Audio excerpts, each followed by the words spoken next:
नमस्कार, मी मनाली. न्यूज 18 लोकमत मध्ये आपल्या सगळ्यांचं स्वागत आहे. दुपारचे 12 वाजलेले आहेत. आत्ताच्या या क्षणाच्या सगळ्या महत्त्वाच्या घडामोडी आपण या बुलेटिन मधनं पाहणार आहोत. राज्यामध्ये कोरोनाग्रस्तांची संख्या वाढत असताना नागरिक सुद्धा रस्त्यावर बाहेर पडतायत. काही नागरिक एका ठिकाणाहून दुसऱ्या ठिकाणी पलायन देखील करतायत.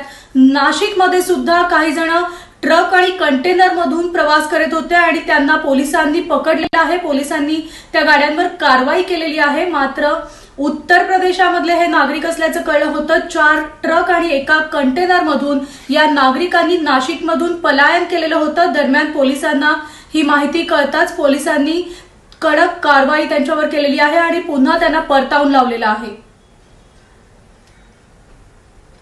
आपण अधिक माहिती जाणून घेणार आहोत. प्रशांत बाग आमचे प्रतिनिधी आपल्यासोबत आहेत. प्रशांत, आपण पाहतोय नाशिकमध्ये सुद्धा कोरोनाग्रस्त पॉझिटिव्ह रुग्ण आढळलेला आहे आणि त्यातच नागरिक ऐकायचं नाव घेत नाहीयेत. काही नागरिक जे आहेत त्यांना आपापल्या ठिकाणी पोहोचायचे म्हणून कुठल्या ना कुठल्या मार्गाने पोलिसांना लपवत ते अशा पद्धतीने पलायन करतायत. खरं तर त्यांच्याच आरोग्यासाठी धोकादायक आहे.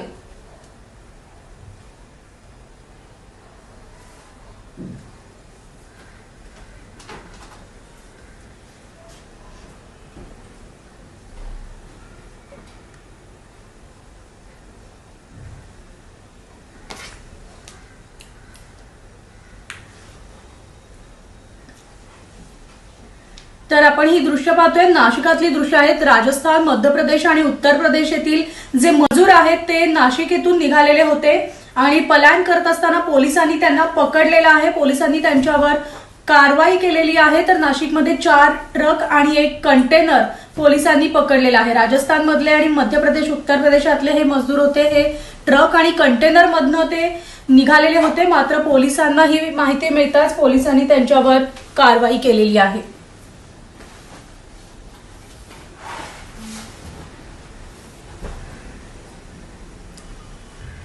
तर आपण जाऊयात. आमचे प्रतिनिधी प्रशांत बाग आपल्यासोबत आहेत. प्रशांत, आपण पाहतोय नागरिक अजूनही आपला जीव धोक्यात घालून अशा पद्धतीनं पलायन करतायत. काही मजुरांना पोलिसांनी सकाळी पकडलेलं आहे. मिनाली, खरं तर हे चित्रच अत्यंत बोलकं आहे. आपल्याला माहिती आहे की सगळ्या जिल्ह्यांच्या सीमा बंद केल्या आहेत. काल नाशिक जिल्ह्याची सीमा इगतपुरीच्या इथे सुद्धा जवळपास 1000 ते 1500 लोकांचा लोंढा होता. रेल्वेमध्ये आले होते. त्या सगळ्यांना परत माघारी तर मात्र ट्रक आणि कंटेनर ज्यांना वाहतुकीला परवानगी आहे अशा प्रकारच्या वाहनातनं आलेला हा पूर्णपणे लोकांचा जमाव मध्य प्रदेश, राजस्थान, उत्तर प्रदेश इथले हे सगळे खरं तर कष्टकरी आहेत. जवळपास 432 कष्टकरी या सगळ्या 5 गाड्यांमधनं होते. पोलिसांनी त्यांना रोखलं. या ठिकाणी जो नाका आहे त्या नाक्याच्या माध्यमातून ज्यावेळेस वाहनांची तपासणी केली त्यावेळेस अक्षरशः दाटीवाटीनं कोंबलेल्या अवस्थेमध्ये हे सगळे लोक त्याच्यात होते. अखेर मोठी तारेवरची कसरत, प्रशासनापुढे आव्हान किती विदारक आहे हे दाखवणारं हे चित्र या सगळ्यांना अखेर परत पाठवण्यात आलेलं आहे की कोणत्याही प्रकारची जर का तुमच्याकडे परवानगी नसेल तर तुम्ही फिरू शकत नाही. ज्या ज्या ठिकाणी तुम्हाला जाण्याची व्यवस्था केली त्याच ठिकाणी थांबा. त्याच ठिकाणी तुमची राहण्याची, निवाऱ्याची, खाण्याची सगळी व्यवस्था किंवा औषधोपचाराची प्रशासनाच्या माध्यमातून केली आहे. पण एवढा मोठा प्रवास करून खरं तर सुरतच्याकडे म्हणजे धुळ्याकडे जाणार होतं हे. आणखी धुळ्याहून वेगवेगळ्या महामार्ग जो आहे राष्ट्रीय, जो वेगळ्या राज्यांना जातो त्या ठिकाणावर ही वाहनं विखुरली जाणार होती. पण अखेर नाशिक पोलिसांनी नाशिकच्या सीमेवरच त्यांना रोखण्यात यश मिळवलंय. त्यांना परत पाठवलंय. अर्थातच त्यांची पूर्णपणे व्यवस्थेची काळजी घेऊन. मिनाली, अगदी बरोबर आहे. पोलीस मात्र आवर्जून खरं तर नागरिकांना आवाहन करतायत. पोलीस प्रत्येकाच्या काळजीसाठी आणि प्रत्येकाच्या आरोग्यासाठी आज रस्त्यावर उभा आहे. मात्र नागरिक जे आहेत ते ऐकायला काही तयार नाहीयेत.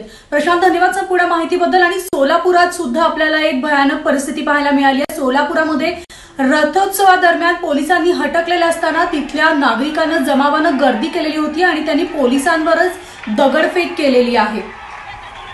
सोलापुरामधल्या रथोत्सवामधली गर्दी हटवणाऱ्या पोलिसांवर जमावानं दगडफेक केलेली असून अक्कलकोट तालुक्यातल्या वागदरी गावात रथोत्सवातील गर्दी हटवणाऱ्या पोलिसांवरच जमावानं दगडफेक केली आहे.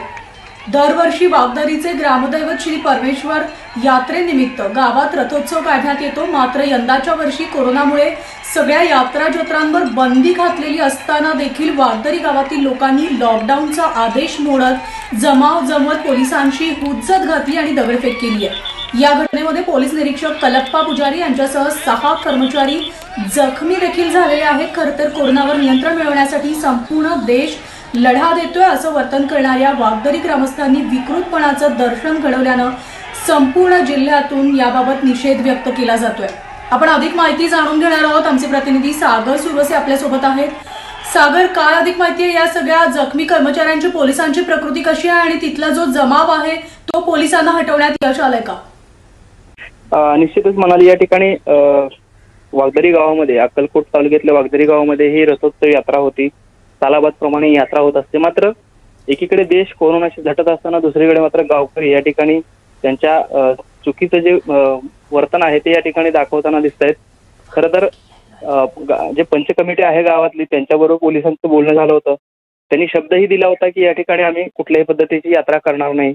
मात्र असं असताना सुद्धा या ठिकाणी मोठ्या प्रमाणात जमाव जमला आणि त्यांनी रथोत्सव काढला आणि ह्या जमावाला थांबवण्यासाठी, पांगवण्यासाठी पोलीस ज्यावेळेस गावामध्ये गेले तर पोलिसांवरच दगडफेक करण्यात आली, हुल्लडबाजी करण्यात आली त्यांच्याबरोबर। अतिशय खेदजनक अशी ही बाब आहे। दरम्यान हे 200 लोकांवरती जे आहे ते वागदरी गावातल्या लोकांवरती गुन्हा दाखल करण्यात आलेला आहे आणि पोलिसांची प्रकृती आता स्थिर आहे। जे PSI आहेत त्यांच्यावरती मात्र थोडं गंभीर जखमी झालेले होते, त्यांच्यावरही उपचार सुरू आहेत। परिस्थिती हाताबाहेर गेलेली नाही आता कुठेही कसल्याही पद्धतीची, कंट्रोलमध्ये करण्यात आलेलं। मात्र ही जे वर्तन आहे ते अतिशय बेशिस्त वर्तन असल्याचं एकंदरीतच पाहायला मिळते। जिल्हाभरामधून पण या ठिकाणी त्या विरोधात रोष व्यक्त केला जातोय, कारण कोरोनासारखं भयंकर संकट जे आहे ते देशावरती आलेलं आहे, जगावर आलेलं आहे। असं असताना ह्या ग्रामस्थांचा इतका अट्टहास का? 1 वर्ष यात्रा थांबवली तर काही हरकत नव्हती, मात्र असं असताना सुद्धा ही यात्रेचा अट्टहास निश्चितच कुठेतरी जीवावर बेतणारा ठरू शकतो म्हणाली। अगदी बरोबर आहे। सगळीकडे संचारबंदी असताना देखील सगळं पाहतोय या गावकऱ्यांनी जी रथयात्रा जी आहे ती काढलेली होती। धन्यवाद या संपूर्ण माहितीबद्दल। आणि यानंतर वळूयात आता आपण नवी दिल्लीतल्या बातमीकडे। बातमी आहे नवी दिल्ली येथील। नवी दिल्लीमधल्या राम मनोहर लोहिया या रुग्णालयाला आता नोडल रुग्णालयाचा दर्जा देण्यात आलेला आहे। खरं तर देशभरामध्ये कोरोना रुग्णांची संख्या जी आहे ती दिवसेंदिवस वाढत आहे आणि त्यामुळेच राजधानी दिल्लीतल्या राम मनोहर लोहिया या रुग्णालयाला नोडल रुग्णालयाचा दर्जा देण्यात आलाय। त्यामुळे या हॉस्पिटलमध्ये व्हायरस संसर्गित रुग्णांना मोठ्या प्रमाणात आणली जात असून या सगळ्या परिस्थितीचा आढावा घेतलाय आमचे प्रतिनिधी प्रशांत लीला रामदासने। आगामी 14 एप्रिलपर्यंत देशभरात लॉकडाऊन आहे, पण दिल्लीमध्ये जे नोडल हॉस्पिटल आहे ते राम मनोहर लोहिया जे कोरोना व्हायरसच्या संदर्भात, त्याच हॉस्पिटलच्या बाहेर मी सध्या उभा आहे। आणि जर बघितलं आपण इथे तर इथे ज्या पद्धतीनं आता ॲम्ब्युलन्स देखील येत आहे आणि या सगळ्या पार्श्वभूमीचे जर बघितलं तर इथूनच प्रवेश दिला जात आहे। याच इथे नोडल हॉस्पिटल बनवण्यात आलेलं आहे कोरोना व्हायरससोबत लढा करण्याकरता। आणि याच परिसरामध्ये जर बघितलं, आज ज्या पद्धतीनं माहिती आलेली आहे की इथे मोठ्या संख्येनं रुग्ण दाखल झालेले आहे जे कोरोना व्हायरसपाशी त्याला संक्रमित झालेले आहे। आणि ज्या पद्धतीनं माहिती पुढे येत आहे की इथे काही डॉक्टर देखील संक्रमित असल्यामुळे त्यांनी आता स्वतःला सेल्फ क्वारंटाईन करून घेतलेलं आहे, कारण की एक जो कोरोना व्हायरसचा पेशंट होता त्याच्या संपर्कात इथल्या डॉक्टर्सचा स्टाफ आणि नर्स आणि आल्यामुळे इथे सध्या आता त्या जवळपास 14 लोकांनी स्वतःला सेल्फ क्वारंटाईन करून घेतलेलं आहे, विलगीकरण कक्षात ठेवलेलं आहे। पण हे देखील एक दिल्लीतील एक अत्यंत महत्त्वाचं हॉस्पिटल आहे। राम मनोहर लोहिया या रुग्णालयाला नोडल हॉस्पिटल म्हणून मान्यता देण्यात आलेली आहे दिल्लीमध्ये। ज्या पद्धतीने सफदरजंग एक रुग्णालय आहे त्याच धर्तीवरती राम मनोहर लोहिया देखील एक नोडल रुग्णालय तयार करण्यात आलेलं आहे, जिथे खास करून एक वेगळं विलगीकरण कक्ष तयार करण्यात आलेला आहे। आयसोलेशन वॉर्ड आहे, या आयसोलेशन वॉर्डमध्ये दिल्लीतल्या आणि आजूबाजूच्या परिसरातील जे कोरोना व्हायरसग्रस्त रुग्ण आहेत त्यांना आणलं जातं आणि त्यांच्यावरती इथे उपचार केले जातात। नवी दिल्लीहून व्हिडिओ जर्नलिस्ट दीपक दाससह प्रशांत रामदास, न्यूज 18 लोकमत। तर आता बातमी आपण पाहतोय कोल्हापुरातली। कोल्हापुरामध्ये तिथल्या CPR रुग्णालयामध्ये काही कोरोना संशयितांना दाखल करण्यात आलं होतं, त्यांच्यावर तिकडे निगराणी करण्यात येत होती। मात्र त्यापैकी एकाचा मृत्यू झालेला आहे। अद्याप त्याचा अहवाल येणं बाकी आहे। मात्र कोरोना संशयिताचा कोल्हापूरमधल्या CPR रुग्णालयात मृत्यू झाल्यानं खळबळ उडाली आहे। मृत व्यक्ती हातकणंगले तालुक्यातली असून त्यापूर्वी त्याच्या स्वॅबचे नमुने पुण्याला चाचणीसाठी पाठवण्यात आले होते, पण त्याचा अहवाल जो आहे तो मात्र अद्याप आलेला नाहीये आणि त्यामुळे मृत्यूचं नेमकं कारण काय हे देखील अजूनही स्पष्ट झालेलं नसून त्याआधीच CPR मधल्या कोरोना कक्षात त्याचा मृत्यू झाल्यानं खळबळ उडाली आहे। एक तर कोल्हापूर शहर आणि जिल्ह्याचा जर विचार केला तर सध्या कोल्हापूरमध्ये एकूण 3 रुग्ण सापडलेले आहेत कोरोना पॉझिटिव्हचे। त्यातल्या एका जी महिला आहे, जी रुग्ण तरुणी आहे, तिच्यावर सध्या मिरजमधल्या रुग्णालयात उपचार सुरू आहेत आणि दुसऱ्या दोघांवर कोल्हापूरच्या CPR रुग्णालयामध्ये उपचार सुरू आहेत। एक तर 4-5 दिवसांपूर्वी कोल्हापूरमध्ये कोरोनाची एंट्री झाली, आपल्याला माहिती आहे। त्याच्या आधी सांगलीमध्ये तर बऱ्यापैकी जास्तीत जास्त रुग्ण सापडले आहेत, साताऱ्यामध्ये देखील सापडले, पण कोरोनाची एंट्री कोल्हापूरमध्ये झाली नव्हती। पण आत्ताची जी बातमी आपण सांगतोय ती सगळ्यात महत्त्वाची आहे, कारण 60 वर्षीय व्यक्तीचा कोरोनाच्या कक्षामध्ये मृत्यू झालेला आहे। साधारणतः 4 ते 5 दिवसांपूर्वी त्या व्यक्तीला त्रास जाणवत होता, सर्दी खोकला होता, त्याच्या घशाला सूज देखील काही प्रमाणामध्ये आली होती आणि त्यामुळे ती व्यक्ती 2 दिवसांपूर्वी कोल्हापूरमधल्या CPR रुग्णालयातल्या कोरोना कक्षामध्ये दाखल झाली होती। काल दुपारी साधारणतः 2-2:30च्या दरम्यान त्या व्यक्तीचे जे स्वॅबचे नमुने आहेत ते सगळे नमुने पुण्याला पाठवण्यात आलेले आहेत आणि त्याचा अहवाल अजूनही यायचा आहे। आज संध्याकाळपर्यंत किंवा उद्या सकाळपर्यंत तो अहवाल येऊ शकतो। त्यामुळे कोल्हापूरमध्ये कोरोना पॉझिटिव्हचा किंवा कोरोना झालेल्या व्यक्तीचा मृत्यू झालेला नाही, तो संशयित होता असं रुग्णालय प्रशासनाकडून आपल्याला सांगण्यात आलेलं आहे आणि अजूनही त्याबाबतचा अहवाल ज्यावेळेला येईल त्यानंतरच हे खरं तर स्पष्ट होईल। आपल्याला माहिती आहे यापूर्वी जी एक व्यक्ती कोल्हापूरमधली सापडली होती ती मध्यवर्ती भागातली सापडली होती। त्या भागामध्ये जिल्हा प्रशासन महापालिकेनं सगळे तिथले त्या भागातले रस्ते सील केलेले आहेत। जो लॉकडाऊन जो आहे तो कोल्हापूर शहरासह जिल्ह्यामध्ये बऱ्यापैकी चांगला असल्याचं सध्या तरी पाहायला मिळतं। त्यामुळे जिल्हा प्रशासनानं तर खबरदारी घेतलेली आहे, पण कोल्हापूरच्या CPR रुग्णालयातल्या कोरोना कक्षामध्ये या व्यक्तीचा मृत्यू झाल्यामुळे खळबळ उडालेली आहे। प्रशासनानं आता खबरदारी घेतली आहे। साधारणतः 9:30-9:45च्या दरम्यान आज सकाळी त्या व्यक्तीचा मृत्यू झालेला आहे। ती व्यक्ती हातकणंगलेमधली होती असं देखील आपल्याला समजतं आहे। सगळ्या ज्या प्रोसेस आहेत त्या सगळ्या पूर्ण झाल्यानंतर त्या व्यक्तीचा जो मृतदेह आहे तो नातेवाईकांच्या ताब्यामध्ये देण्यात येईल, पण त्याचा अहवाल आल्यानंतरच स्पष्ट होणार आहे की त्याला कोरोना झाला होता की नाही। आणि सगळ्यात महत्त्वाची गोष्ट ही सांगायला होईल की ज्याप्रमाणे राज्यातल्या सगळ्या जिल्ह्यांमध्ये असेल किंवा देशभरामध्ये काळजी घेतली जाते त्याप्रमाणेच कोल्हापूरकरांनी अजूनही काळजी घेणं गरजेचं आहे। तालुक्यांच्या ठिकाणचे आठवडी बाजार रद्द झाले आहेत, गावांमधले आठवडी बाजार रद्द झाले आहेत, पण अजूनही काही व्यक्ती फिरत आहेत। त्यामुळे पोलीस तर त्यांची ड्युटी करतायतच, पण न्यूज 18 लोकमतच्या माध्यमातून देखील कोल्हापूरकरांना खास करून हेच सांगावं लागेल की तुम्ही घराबाहेर पडू नका, सुरक्षित राहा, घरीच राहा आणि जिल्हा प्रशासनाला सहकार्य करा।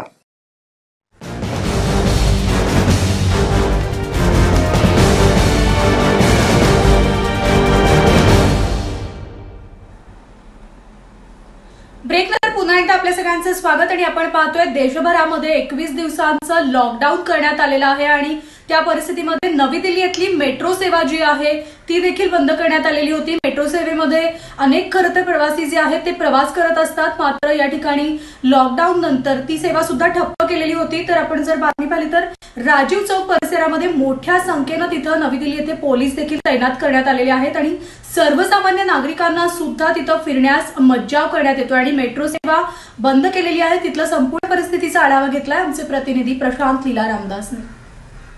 14 एप्रिलपर्यंत देशात लॉकडाऊन आहे। दिल्लीमध्ये देखील बघितलं तर आज दिल्लीमध्येही लॉकडाऊन आहे आणि आता जर बघितलं मी सध्या राजीव चौकात आहे आणि राजीव चौकामध्ये इथे मेट्रो स्टेशन बंद आहे। हे मेट्रो स्टेशन आहे हे राजीव चौकामधलं आहे आणि इथे गेल्या आगामी 14 एप्रिलपर्यंत हे बंद राहणार आहे आणि संपूर्ण हा CPचा परिसर बघितला तर बाजूलाच पालिका बाजार आहे ते देखील बंद करणार आहे। ठिकठिकाणी पोलीस देखील आहे की इथे कुठल्याही प्रकारचा सर्वसामान्य नागरिकांना प्रवेश मिळू नये यासाठी पोलिसांनी अटकाव करायला सुरुवात केली आहे। इथे सोबतच हा संपूर्ण इनर परिसर आहे, या इनर परिसरामध्ये देखील कसून चौकशी केली जात आहे। हा इनर परिसर राजीव चौकातल्या परिसरातला आहे, इथे 2 सर्कल असतात त्यामधला ही इनर सर्कल आहे आणि ज्या पद्धतीनं बघितलं जात आहे की कुठल्याही परिस्थितीमध्ये सर्वसामान्य नागरिकांनी या भागात परिसर गर्दी करू नये यासाठी पोलीस सर्व ते तयारी करून आहे आणि मेट्रो देखील बंद आहे आगामी 14 एप्रिलपर्यंत। नवी दिल्लीहून व्हिडिओ दीपक दाससह प्रशांत रामदास, न्यूज 18 लोकमत। आणि यानंतर आता बातमी अहमदाबाद मधली आहे। कोरोनावर उपचार करून एक तरुणी अहमदाबादमध्ये घरी परतलेली आहे आणि ती घरी परतल्यामुळे तिच्या कुटुंबियांनी शंखनाद सुद्धा केलेला आहे। या तरुणीनं खरं तर योग्य वेळी कोरोनावर उपचार घेतले आणि स्वतःची काळजी घेतली। जर तुम्ही असं केलं तर हा रोग लवकर बरा होऊ शकतो। अहमदाबादमध्ये कोरोनावर मात करून घरी परतलेल्या तरुणीचं तिच्या कुटुंबियांनी शंखनाद करत तिचं स्वागत केलंय। 14 दिवसांपूर्वी ती कोरोना पॉझिटिव्ह असल्याचं आढळून आलं आणि त्यानंतर तिच्यावर सरदार वल्लभभाई पटेल रुग्णालयात उपचार करण्यात आले आणि तिच्या दोन्ही टेस्ट निगेटिव्ह आल्यामुळे तिला डिस्चार्ज देण्यात आला। त्यामुळे तुम्ही देखील घाबरून जाऊ नका, योग्य ती काळजी घ्या, तर या आजारावर या संकटावर आपण नक्कीच मात करू शकतो।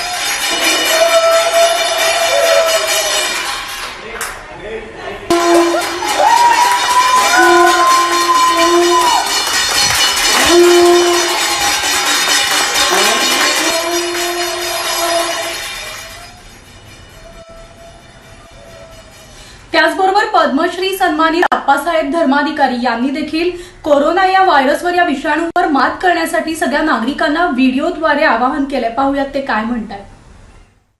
नमस्कार. सध्या जगभरात वाढणाऱ्या कोरोना साथीच्या पार्श्वभूमीवर सर्व जनतेला असे आवाहन करतो की जनतेने वेळोवेळी हात साबणाने अथवा हँडवॉशने स्वच्छ धुवावेत. हँड सॅनिटायझरचा वापर करावा. गर्दीत जाणे टाळावे. हस्तांदोलन करण्यापेक्षा हात जोडून अभिवादन करावे. समाजात या कठीण प्रसंगात भीती न बाळगता कोरोनाबाबत आवश्यक ती सर्व काळजी घ्यावी. आपल्या जीवनावश्यक वस्तूंची खरेदी करताना गर्दी होणार नाही याची दक्षता घ्यावी. कुठल्याही प्रकारच्या अफवांवर विश्वास न ठेवता शासनाकडून वेळोवेळी करण्यात येणाऱ्या या सूचनांचे तंतोतंत पालन करावे. आपण सर्वांनी आपल्या घरातच राहून पोलीस प्रशासनाला सहकार्य करावे. मला असा विश्वास आहे की आपण सर्व मिळून नक्कीच कोरोनावर मात करू शकू. जय हिंद. तर आपण पाहतोय विविध ठिकाणांहून, विविध स्थळातून आवाहन नागरिकांना करण्यात येत आहे. जगभरामध्ये खरं तर या कोरोनानं थैमान घातलेलं आहे. अमेरिकेमधली जर आपण परिस्थिती पाहिली तर दिवसेंदिवस अधिकाधिक वाईट परिस्थिती होत चालली. आतापर्यंत 1,42,402 रुग्णांना तिथं कोरोनाची लागण झालेली आहे नागरिकांना. त्यामुळे अमेरिकेमधली परिस्थिती अधिकाधिक गंभीर होत चाललेली आहे. अमेरिकेमधल्या आतापर्यंतची मृत्यूची संख्या आहे 2,797 इतकी. आणि अशा स्थितीमध्ये राष्ट्राध्यक्ष डोनाल्ड ट्रम्प यांनी एक धक्कादायक विधान केलंय. अमेरिकी प्रशासनानं जर मृतांचा आकडा 1 लाखांच्या आत रोखण्यात यश मिळवलं तर खूप चांगली कामगिरी असेल असं डोनाल्ड ट्रम्प यांनी म्हटलेलं आहे. येत्या 2 आठवड्यात मृतांची संख्या शिगेला पोहोचण्याची भीती त्यांनी व्यक्त केली आहे. तर ट्रम्प यांनी 30 एप्रिल पर्यंत लॉकडाऊन घोषित केलेला आहे.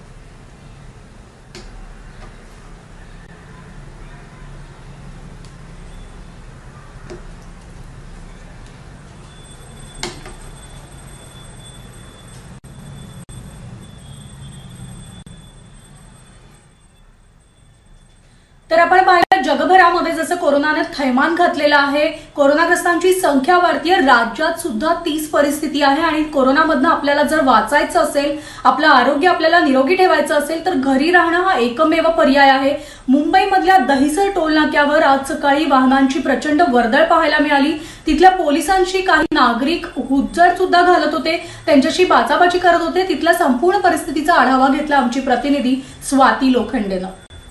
काहीही कारण नसताना किंवा अत्यावश्यक काम नसताना लोक हे अशा पद्धतीने पडले आणि संचारबंदीच्या म्हणजे 144 कलमाअंतर्गत लॉकडाऊन सुरू आहे. अशा परिस्थितीत अनेक जण प्रवास करताना बघायला काही कारण नाहीये. काही अशी कारण की पकडायला गेलो होतो असे अनेक जण पोलिसांना खरं तर त्यांना अडवण्याचा प्रयत्न करतायत. हे आपण बघतोय दृश्य, ही दहिसर चेक नाक्यावरचे दृश्य आहे की जिकडे तैनात पोलीस आता सगळ्यांना बाहेर काढताना इथून युटर्न घ्यायला लावताना बघायला मिळतात. आणि या लोकांपायी जे इसेन्शियल सर्व्हिसेसमध्ये लोक आहेत त्यांना मात्र उशीर होते. कारण या सगळ्या ज्या चेकिंगच्या जी चेकपोस्ट तयार केली त्याच्यातनं जाताना ह्यांना वेळ जातो. कारण प्रत्येकाची ID चेक केली जाते, तपासली जाते की तो खरंच एसेन्शियल सर्व्हिसेसमध्ये आहे का. आपण बघतोय की काहीही कारण नसताना प्रवास करणाऱ्यांची संख्या खूप जास्त आहे. एकूणच काही लोकांना पण इथे बघा आपण बाईक थांबवलेल्या आहेत की ज्यांना जे एसेन्शियल सर्व्हिसेसमध्ये नाही आहेत किंवा ज्यांची जाणं खूप गरजेचं नाही अशा लोकांना पोलिसांनी बाजूला अडवलंय. काही जणांना ताब्यात घेतलेलं आहे. एकूणच सगळ्या परीनं काळजी घेतली जाते. पण मात्र आपण बघतोय की लोक ऐकत नाही आहेत आणि या पायी खूप मोठ्या त्रासाला सामोरं जावं लागतंय. हे बघतो आपण कशा पद्धतीनं चाललंय. काही लोकांनी तर जबरदस्तीने बाईक पोलिसांनी पकडले असताना ओढून घेऊन गेले. आता या लोकांना कुठल्या भाषेत समजवायचं पोलिसांनी जर दंडुका उगारला तर त्यांची निंदा होते. पण जर आपण बघितलं की या मारहाणीचं समर्थन नाही करता आलं तरी पण हेही लक्षात घ्यायला पाहिजे की भारतीयांना समजावणं, त्यांची मानसिकता यासाठी तयार करणं गरजेचं आहे. कोविड-19 अत्यंत भयानक असा संसर्गजन्य रोग आहे. त्याच्यापासून जर परावृत्त व्हायचं असेल तर घरी थांबणं हा एकमेव पर्याय आहे. पण लोक मात्र तेवढं सिरियसली घेताना बघत नाहीयेत आणि त्याचमुळे ही अशा पद्धतीनं गर्दी केलेली बघायला मिळते आणि पोलिसांचं काम मात्र वाढवलेलं बघायला मिळतंय. प्रवीण शेट्टीसह स्वाती लोखंडे, न्यूज 18 लोकमत, मुंबई. आपण पाहिलं की सगळीकडे पोलिसांचा बंदोबस्त जो आहे तो मोठ्या प्रमाणात आता तैनात करण्यात येतोय. पुण्यामध्ये सुद्धा आता पोलिसांना डिजिटल पावतीचा पर्याय दिलेला आहे. नेमकं काय आहे पाहूयात आपण. आपल्या सर्वांना माहिती आहे पुण्यात संचारबंदी लागू आहे कोरोनाच्या साथीमुळे, पण या काळातही ज्या लोकांना इमर्जन्सी म्हणून बाहेर पडायचंय अत्यावश्यक सेवा वगळून अशा लोकांसाठी पुणे पोलिसांनी डिजिटल पासची सुविधा उपलब्ध करून दिलेली आहे. ते आपल्या मोबाईलवरही त्याचं रजिस्ट्रेशन करून पोलिसांची परवानगी मिळू शकतं बाहेर पडण्यासाठी. आणि त्यासाठी नागरिकांनी आपल्या मोबाईलवरच त्या पुणे पोलिसांची वेबसाईट आहे punepolice.in वगैरे, त्याच्यावर जाऊन रजिस्ट्रेशन करून आपला नंबर टाकायचा आणि त्या संदर्भात माहिती द्यायची, जेणेकरून पुणे पोलीस तुम्हाला त्याची रितसर परवानगी देतील. या संदर्भात आपण पाहू शकतो पोलीस कशा पद्धतीने सांगतायत या सर्व लोकांना कशा पद्धतीने नेमका तो पास काढायचा आहे तो. आणि लोकांना लोकही याचा आता लगेच तिथं नोंदणी करून घेत आहेत. अर्थात त्याचा लोकांनाच फायदा होणार आहे, कारण असं केल्याने जे लोक काही पोलिसांशी हुज्जत घालतात असे प्रकारही टळतील आणि नागरिकांनाही सुविधा उपलब्ध. या संदर्भात आपण अधिक माहिती जाणून घेऊ. चंदन शिवसाहेब, मला सांगा नेमकी काय सुविधा आहे सर? पुणे पोलीस दलाच्या वतीने अत्यावश्यक सेवा वगळून ज्या कोणा व्यक्तींना हॉस्पिटलसाठी अथवा किराणासाठी बाहेर पडायचं अशा लोकांसाठी पुणे पोलीस दलाच्या वतीने punepolice.in www.punepolice.in या वेबसाईटवरती ॲप्लाय डिजिटल पास नावाची एक सुविधा उपलब्ध केलेली आहे. त्यावरती जाऊन एक 4 ते 5 फील्ड आहेत, त्या भरल्यानंतर आपल्या मोबाईलवरती एक SMS येतो आणि त्याच्यावर लिंक राहते. त्या लिंकवरती एक QR कोड येतो. त्या QR कोडमध्ये आपणाला कोणत्या तारखेपासून कोणत्या तारखेपर्यंत बाहेर पडायचं आणि कोणत्या गोष्टीसाठी बाहेर पडायचं आहे याची माहिती राहते. ती माहिती तो QR कोड आम्हाला दाखवल्यानंतर आम्ही आमच्याकडील ॲपनुसार तो QR कोड स्कॅन करून अशा व्यक्तींना आम्ही परमिशन देतो आहे जाण्यासाठी. अशा प्रकारची सोय उपलब्ध करून दिली आहे. तरी आमच्या पुणे पोलीस दलाच्या वतीने समस्त पुणेकरांना एक विनंती आहे की सर्वांनी पुणे पोलीस या वेबसाईटवरचा सोय उपलब्ध करून दिली आहे. तरी आमच्या पुणे पोलीस दलाच्या वतीने समस्त पुणेकरांना एक विनंती आहे की सर्वांनी पुणे पोलीस या वेबसाईटवरचा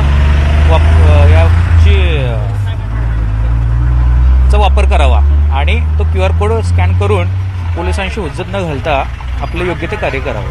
व्हिडिओ जर्नलिस्ट गणेश कदमसह चंद्रकांत फुंदे, न्यूज 18 लोकमत, पुणे. त्यामुळे कृपया नागरिकांनी घरी राहा आणि कोरोनावर मात करा. या सगळ्या घडामोडीनंतर बुलेटिनमध्ये वेळ झाली आज इथेच थांबण्याची. मात्र यानंतरचं बुलेटिन मीच पुन्हा घेऊन येते आणि माझ्यासोबत असणार आहेत जे रुग्णालयाच्या डीन पल्लवी सापळे. त्यांच्याकडनं आपण या संपूर्ण कोरोना संदर्भातल्या घडामोडी आणि त्याच्यावर जे काही खबरदारी उपाययोजना सरकारकडनं डॉक्टरांकडनं घेण्यात आली याविषयी जाणून घेणार आहोत. पाहूयात या बुलेटिन नंतर. पाहत राहा न्यूज 18 लोकमत.